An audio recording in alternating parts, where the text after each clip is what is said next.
Black and gold fans, college football fans, welcome in or welcome back to the Touchdown Black and Gold vlog, where we examine, discuss, honor, and celebrate all things college football across the entire college football landscape, but with a very special emphasis on our beloved black and gold squads of the Missouri Tigers and the Iowa Hawkeyes. Welcome back, guys. I'm your host, Blair Parks, your usual host, and this is my very special episode. This is my instant reaction and recap to last night's updated college football playoff rankings, which were released by the committee in between the two college basketball games last night. Now, yes, I do give you air quotes for instant reaction. I did plan on doing this episode last night, guys, but it got really late, really quick. First of all, I thought they were going to release the rankings at halftime of the first game between Kentucky and Michigan State. That didn't happen. They released it at the end of the game, so I waited on that. They basically were thinking 8 o'clock Central Time, but then that basketball game went not into one, but to two overtimes. So by the time the rankings were out, it was already 9 o'clock Central Time. My kids were in sleep. I was getting tired because, after all, I do have a legitimate day job. And as you can tell, my voice does seem to carry, so I don't want to be the father who wakes up his sleeping children. So I know it's been almost 24 hours since these came out, but this is my instant reaction to those college football playoff rankings. So what I'm going to go and do, this is what's on tap for this episode, and I've only got about 30 minutes max. It's gymnastics night, so I got to get my daughter to the gym. I'm going to go ahead and give you the committee's updated top 12. And maybe you're asking, well, why 12, Blair? Well, to me, anything below 12 at this point doesn't really have a legitimate chance to make the college football playoff field. If it was playoff expansion, different story. And really, theoretically, you kind of have to be in the top 9 to really have a good shot. But I thought I'd give you the committee's top 12. And then I'm going to share with you the top 12 that I wrote down yesterday afternoon as far as what my projections would have been and kind of compare them to the committees.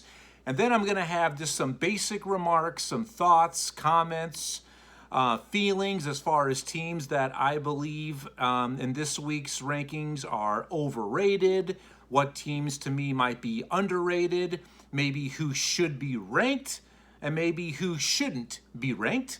And like always, before I say anything more, I want to thank you, the Black and Gold family, all of you college football fanatics and fans. Thank you for your support. The channel is growing big time. Views, subscriptions, likes, comments, shares are way up. Let's keep that going. Let's keep Big Mo momentum on our side. Please, I do need more. So feel free, if you like what you see and what you hear, click that subscribe button. I always encourage, welcome, and ask for your participation. I always want you guys to comment. I want to hear from you, all of you college football fans, regardless of whatever team, whatever fan base you represent. I want to hear from you. So please, hook me up. Participate, stay involved. I promise you I will respond to each and every one of your comments individually. And thank you for making this possible for me, just your common average Joe guy, just to be here with you and share his love and passion for all things college football. All right, so please subscribe, comment. Let's go ahead and get on to it, shall we? The clock is ticking. Tick, tick, tick, tick, tick. All right, so what I'm going to start with today is this is the committee's updated top 12. So I'm going to go and start on the bottom. Number 12 is Oregon, coming off that home loss against Washington. Number 11 is Penn State. Number 10 is Utah. Number 9, Clemson. Number 8 is Alabama. Number 7 is USC. Number 6 is LSU. And now the top 5, there was 0 movement, and the movement that we saw, I will kind of go over with you here next. So the top 5 stayed the same as last week. Number 5, Tennessee, which would be the first team out, and LSU, the second team out at 6. Number 4 is TCU. Number 3, Michigan. Number 2, Ohio State. And number 1, Georgia. Now, those top 12 guys, there was some movement. Some teams rose and some dropped. The biggest dropper of the week was Oregon after that loss in Eugene to Washington. They go from the 6th spot all the way down to 12. Penn State moved up 3 spots after their victory. The Utah Utes, the 2 Utes, they moved up 3 spots as well. Clemson, Alabama, USC, and LSU all moved up 1 spot after Week 11's action following victories. So when I compare the committee's top 12 to mine, there were a lot of similarities. I'm telling you, not exactly spot on, but for the most part, almost identical. And I should have said this at the beginning of the episode, my bad. Let me do a little rewind here. When it comes down to it, here's my rewind button, that overall, the rankings this week, I'm overall satisfied with them. That doesn't mean I'm happy. For those of you who know what I'm talking about, big time difference between being happy and being satisfied. Satisfied is, okay, I'm okay with it, compared to being really overly joyed and happy. So I am satisfied overall, but I do take solace in knowing, and I think you should too. If you're a fan base who has an issue with where your team is right now or where another team might be above you, below you, just know we still got plenty of time. There's 2 weeks left in the regular season, and then championship weekend, if that does include your team of choice. So most of this will be sorted out as it should be on the field of play on the gridiron. So let's go ahead. Let me share with you what my top 12 projected college football rankings teams should have been according to me. At number 12, I had North Carolina. The Tar Heels continue to just win. They're sitting there 9-1 with their loss coming against Notre Dame, a team who's also ranked in this week's edition of the rankings. Number 11, I've got Utah. Number 10, I had Clemson. Number 9, Oregon. Number 8, Alabama. Number 7, staying there from last week, I had LSU. And I'm definitely going to talk a lot more about LSU here, folks. So you definitely want to stay tuned for that. Number 6, I had USC. Number 5, Michigan. Number 4, Tennessee. 3, TCU. 2, Ohio State. And 1, Georgia. So for the most part, a lot of those are the same numbers and primarily the same teams as well, but there was some difference, okay? So as far as my top 12, obviously the committee is not as high on North Carolina as I am. I get it, the ACC is down, especially the ACC Coastal Division, which North Carolina does play within. They've already clinched that division. They're going to face off with Clemson in the ACC title game in a few weeks. But all they do is win, and they have a legitimate Heisman Trophy finalist and candidate. I'm talking about quarterback Drake May, who his numbers are through the roof. Absolutely is going to be on my Heisman Trophy updated shortlist, which that should be out tomorrow afternoon or tomorrow evening on Thursday. Utah, I mean, about the same spot. They had them at 10. I've got the Utes at 11. Clemson I had at 10. They had Clemson moving up 1 spot to 9. I had Clemson staying put. I know they beat a good Louisville team who I believe had won 3 or 4 in a row, playing really good ball here at the end, but I can't buy into these guys. I just can't. So I definitely don't think you should fall back when you're victorious, but that doesn't mean you have to move ahead. So that's why I kept Clemson at 10. Oregon, absolutely, I have them dropping. I had them number 6 last week, just like the committee did. But to punish them 6 spots, I thought that was way too much. I get it. They've got 2 losses now, and that home loss against Washington, that's a good team. I mean, they're not a great team, but they are a solid team. And their other loss comes to the #1 undisputed best team in the nation in Georgia, way back in week 1. So I think the committee was really too overly tough on Oregon. This is still a good team, and they still control their own destiny in the Pac-12. I mean, if they just continue to win, they got a huge game this week in Eugene against Utah. Can't wait to watch that game. If they win out, they're going to get to the Pac-12 championship game for a chance to clinch the title, and then they're going to be right there, potentially in the wind for a playoff berth. So I didn't have Oregon dropping as much, only 3 spots. Number 8, I had Alabama. I did have them moving up 1 spot. I mean, they did go on the road, beat a highly ranked Ole Miss team, but I've got more on Ole Miss here in a little bit, guys. You want to stay tuned to that. 7, I had LSU, and here's why, guys. LSU was lucky, damn lucky to escape Fayetteville over the weekend at the hands of the Arkansas Razorbacks. The final score was 13-10. You know, Arkansas's starting quarterback Jefferson did not play. They were damn lucky to escape with a victory, and they were not impressive. This is an Arkansas team right now that sits there with 5 losses now, okay? And they may not get bowl eligible, guys. And here's the thing. You need to look the part if you're going to move up. Like I said, if you win, you shouldn't be punished and go the wrong way, but you don't have to move up, okay? And they did not look the part, all right? I have a lot of question marks still about LSU, guys. I do. And like I said, I'm going to talk a lot more about them here. That's going to be the final area of conversation and discussion with me, myself, and you, the viewer. USC, I had them move up. Michigan, last week I had Michigan number 4. I had Michigan I had Michigan exactly where they were. And this is where I think they should be, all right? The committee is very high on Michigan. I am too, but the only fault I have on Michigan is you chose to play community colleges, all right, in the non-conference. You don't have that good non-conference victory.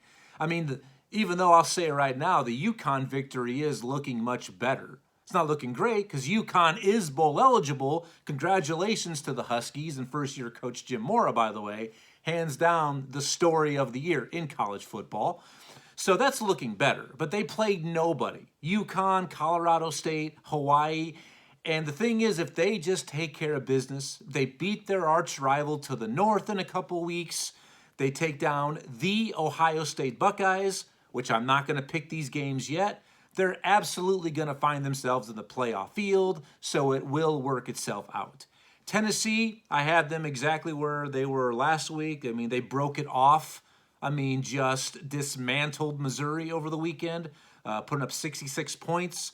TCU, they've got to be 3 to me, guys. Another impressive victory for the Horned Frogs. They went on the road over the weekend, took down another ranked team. They won at a very, very solid Texas team.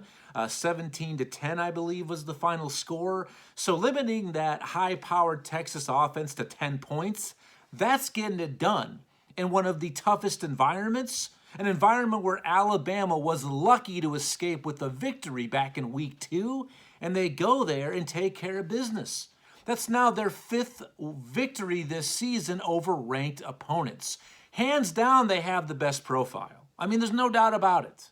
They have the best profile in the deepest, most competitive conference in the nation this year. But yet the committee I think is going to keep them at 4 no matter what. Basically saying that you have this much room. Your room for error is pencil thin. It shouldn't be that way. It's not fair to TCU with what they've accomplished, guys. It's not. They should be comfortably and safely in right now at this point. What else do they have to prove? I mean, what else do they really have to do? Ohio State's Ohio State. They keep marching on. And Georgia, well, they keep doing what they do. They took care of Mississippi State on the road in Starkville. They overcame a potential letdown spot and more cowbell and took care of business against the Bulldogs. So that's my college football rankings updated, my projection. So ballpark, close to the committee, some differences. And I gave you my reasons why. So please let me know what you think. Subscribe, comment, let me know. Do you agree or disagree with my assessment or the committee's assessment? Let me know. Now, I'm going to circle back to LSU in a little bit here, guys. But let's go on to who I believe was overrated this week. I already kind of mentioned it. Number 9, Clemson. I mean, the ACC is so down. I mean, they're not going to get a college football playoff participant. They don't deserve it, but yet they move up. I mean, I think Clemson should have stayed at 10 no matter what. Number 14, Ole Miss, guys. And I said this last week, too, when they were ranked number 11. I don't get what the infatuation is with this team, guys. I mean, granted, they're 8-2. They got two losses against the best teams in the SEC West, against Alabama and LSU. But who else have they beaten? I mean, yes, they beat Kentucky early this season when they were a top 10 ranked team from the SEC East, 22-19. But then again, 3 straight drives in the fourth quarter inside of Ole Miss territory, turnovers for the Wildcats. I mean, they definitely did them plenty of favors. And Ole Miss didn't play the heavyweights. They didn't play Tennessee or Georgia from the East. I just don't know how good this team is. And they haven't proven anything to me. They just haven't. But yet they lose over the weekend at home to Alabama. Almost were able to put a third loss on Alabama. Really close game, but they only dropped 3 spots. I don't get it. I mean, I don't know why people in the committee love this team so much. And they don't have a big non-conference victory either. I don't get it, what the infatuation is with the Rebels. Another team, I've got them listed here, guys. I'm going to say this cautiously. Number 19, Florida State this week. I mean, I guess their calling card could be, hey, we got the victory over number 6 LSU in our back pocket based off of a blocked extra point in week 1. But they've got 3 losses, guys. I mean, they lost to the better teams in the ACC, Clemson, Wake Forest, and NC State. I mean, I don't know what their best victory is. I just don't. So I'm not sold on the Seminoles either, but hey, they got that victory over LSU. And that, to me, gives them a little bit more ammunition than some teams who have nothing in the non-conference. Underrated, already mentioned this, number 13, North Carolina. I mean, they're good. I mean, and if North Carolina, which is 9-1, a division clinching team already, and they're saying that Clemson is 4 spots better than North Carolina, when look at the common opponent. Yeah, Clemson absolutely waxed the asses of Notre Dame, waxed the asses of Clemson in South Bend. But, I mean, Notre Dame also defeated North Carolina, but it was much more closer and competitive. So I don't get that, why they're saying Clemson's 4 spots better than Carolina. I just don't. Another one, number 15, Kansas State. I mean, they won again over the weekend. I mean, hands down, they're the best 3-loss team in the nation. And quite frankly, they've proven more to me via their wins, their schedule, than Ole Miss has, and probably North Carolina even. I mean, I don't know why people keep sleeping or thinking this Kansas State team. Yeah, they may not be the sexiest team, but they're good. They're the best 3-loss team in the nation, hands down. And they should be ranked higher. I mean, and they should be. Who should not be ranked this week, guys? What the hell is the Wolfpack? Number 24, NC State. Why the hell are they ranked? I mean, they lost at home to Boston College, who came into the game 2-7. I mean, come on. That's NC State's 3rd loss. They've got no business being ranked. I know you lost your starting quarterback, but you don't deserve to be ranked. You just don't. I mean, I love the Wolfpack, one of my favorite mascots in all of the land, but why are they ranked, guys? And last week, if you recall, I did state that both Illinois and Kentucky were should not have been ranked. And look what happened. Over the weekend, both Illinois and Kentucky lost. Illinois lost at home to Purdue, basically then not eliminating their chances for winning the Big Ten West officially, but it's going to make it a whole hell of a lot more difficult now for the Fighting Illini. I thought last week they shouldn't have been ranked after losing at home to Michigan State with their other loss to awful Indiana. So, and also Kentucky. Last week I made the case, I don't understand why this team is now in the rankings after barely escaping Columbia, Missouri against the Tigers. And what do they do over the weekend, guys? They lose at home, which is bad enough, to the Commodores of Vanderbilt. And congratulations, with that victory, Vandy ended their 26-game SEC conference losing streak. So once again, guys, I don't know everything, but I do know a little bit about this game and this sport. Okay, I just do. NC State, you shouldn't be ranked. Now, who should be ranked? The same team I said last week, they find themselves not ranked again. The Sun Belt leaders. Coastal Carolina sits there 9-1, comfortably ahead in the Sun Belt Conference, a conference that all of you college football fans know is very solid, competitive. You never can overlook a Sun Belt squad. I mean, ask Notre Dame against Marshall, right?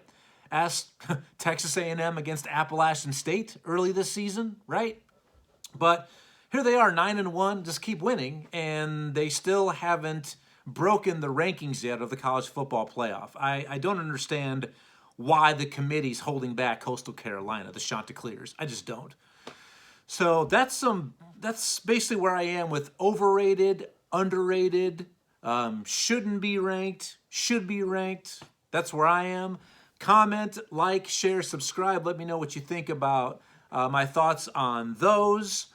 Now, I'm going to circle back here a little bit because I got to spend about 5 extra minutes here on LSU. And once again, my time is winding down here. I got to get her to gymnastics, my little girl.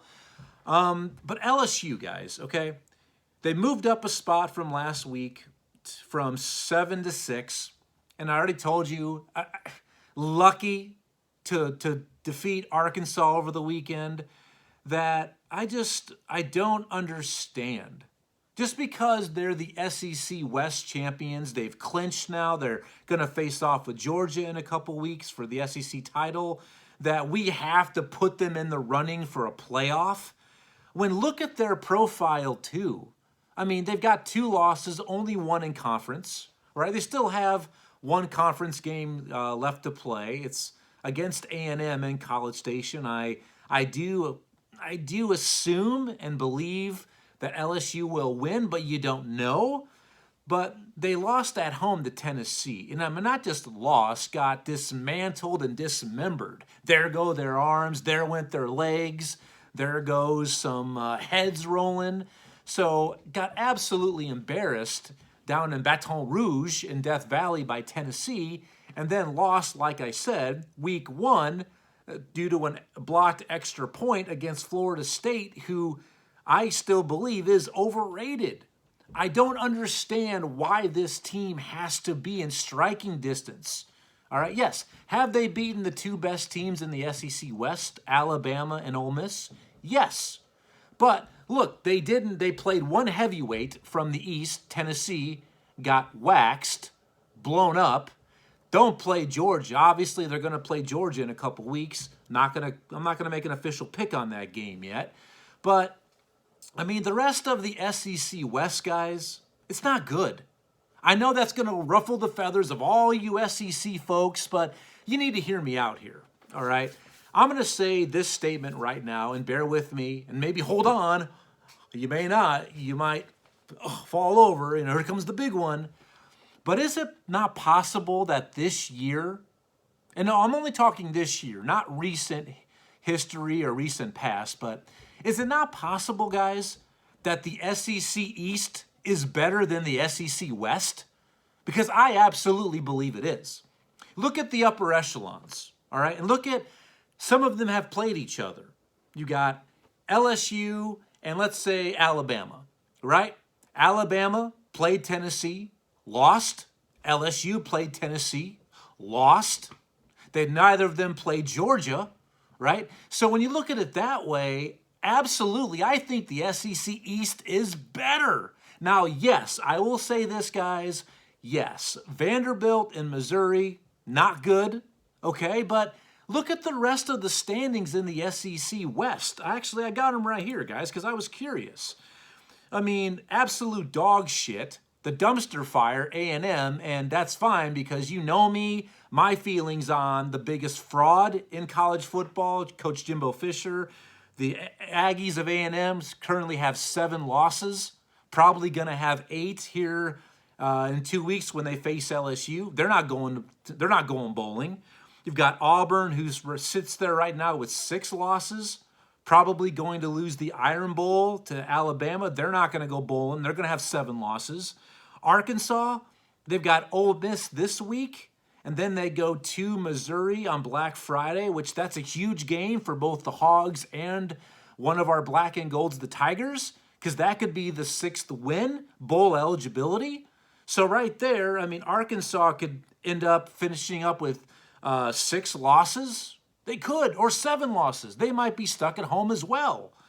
And Mississippi State, I think, is a solid team, but they're sitting there. They have 4 losses already. They've got to play the Egg Bowl against their in-state rival, the Rebels, on Thanksgiving night. I don't know who's going to win that game, but let's say they lose. They've got 5 losses then. I mean, and Ole Miss, I said, they've played nobody. So I'm actually going to say it. I'm going to go on record and say it. The SEC East is better than the West.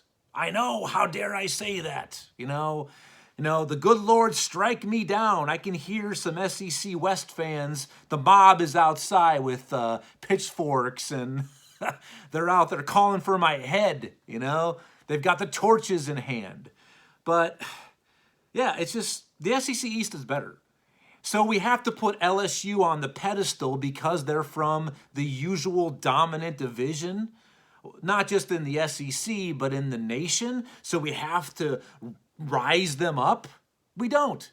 Because quite frankly, I think if LSU even shocks the world, and let's say they defeat Georgia, even then, I don't think they even deserve to be in the college football playoff. They don't.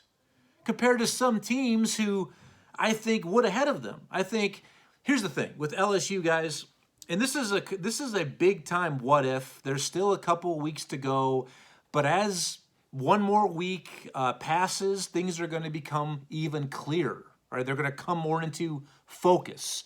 That I just know this, that whoever wins the Michigan-Ohio State game, they're going to defeat whoever the Big Ten West throws at them, which could even be my Hawkeyes. Could be still, which is crazy to say where we were, 4 or 5 weeks ago. But whoever wins that matchup is going to go undefeated. One Big Ten team is going to make the college football playoff. All right, they just are. I think Georgia's in no matter what they do. If they just win their next 2 regular season games, I think Georgia's absolutely in because of how dominant they've looked. TCU, if they win out, they're in. They're not going anywhere. And what if USC wins out? Their one loss being at Utah, a game that was decided in the final minute, basically. If they win out, they're going to, I think at that point, they're way more deserving than a 2-loss SEC champion LSU team. They are. And then, are you really going to keep Tennessee out? A Tennessee team that beat LSU terribly? All right, are you going to do that? I mean, I just don't know if LSU deserves it, guys. And I don't see why the committee is just trying to put them on a pedestal. See, this is why some folks, and I'm not going to say this officially, can I absolutely understand the saying about the SEC bias? I absolutely get it. I'm not going to say I officially agree with it. But then again, I'll be the first person to say, the first Big Ten guy, he'll say there is definitely a Big Ten bias for Ohio State and Michigan. Maybe not this year. They're both legitimate, as they both were last year. But I'll be the first Big Ten guy to say there is a bias for Ohio State and Michigan on some, if not most years, but not all. But SEC folks can't say that. They can't admit it. So this is why I understand why so many people have that engraved up here and here, that the SEC bias. And this really is a good example for that argument, having LSU a top 6 team. Because even LSU fans, I ask you this, do you really have a top 6 squad right now? Do you really? Come on. Look inward. Look at yourself. Most of you are going to say, yeah, he's right. You'll say that to yourselves, but you won't out loud. You don't have a top 6 team right now. You don't, okay? But yeah, it looks like things are in motion to get you in, or do whatever the committee can to get you in the playoff. But once again, you win out, you're going to make it really difficult, all right? But if you lose, you got no shot. It's that simple with 3 losses, okay? So yeah, that's where I am with LSU. I just don't get it. And LSU fans, I want to hear from you. And I don't want you to feel disrespected or how dare he say that about us. Who is he? I'm sorry. But I want to hear from you. Let me know what you think. I want to hear an LSU fan make a really good argument for either why they should be that high, or opposite, more or less in agreement with me, maybe why they shouldn't be. So please, LSU fans, respond, comment. Let's get this good banter, this good conversation going. And all of you college football fans, comment, subscribe, like. All I ask is let's be adults, people. We know how to treat each other. We were brought up to understand the golden rule, so let's do it, okay? But yeah, and also A&M fans, I've been asking for this last couple episodes. I want to hear from some A&M fans. If any of you out there can defend Jimbo Fisher, the fraud that he is, please comment. Also, Wisconsin fans, I asked for this over the weekend in my instant reaction and recap episode for the Iowa-Wisconsin game. Wisconsin fans, do you think that Jim Leonhard should be the full-time coach at Wisconsin moving forward? Let me know, yes or no, comment. But that wraps it up. The clock's ticking. I got to go ahead and head on off and get the little girl to gymnastics. Please comment, like, subscribe. Let me know what you think. I will respond. Be looking for me tomorrow here on the channel. Tomorrow is my Week 12 preview and picks episode. Definitely don't want to miss out on that. Should be posted mid to late afternoon tomorrow, so check it out. Tell your friends, your family, your colleagues, co-workers, fellow college football fans to check out the Touchdown Black and Gold vlog. So until tomorrow, thanks guys for being with me. Thank you for your support, your attention, and all that you've done and all that you will continue to do for the channel. Love you much. Much love and respect. See you guys tomorrow. Have a good evening. Bye-bye.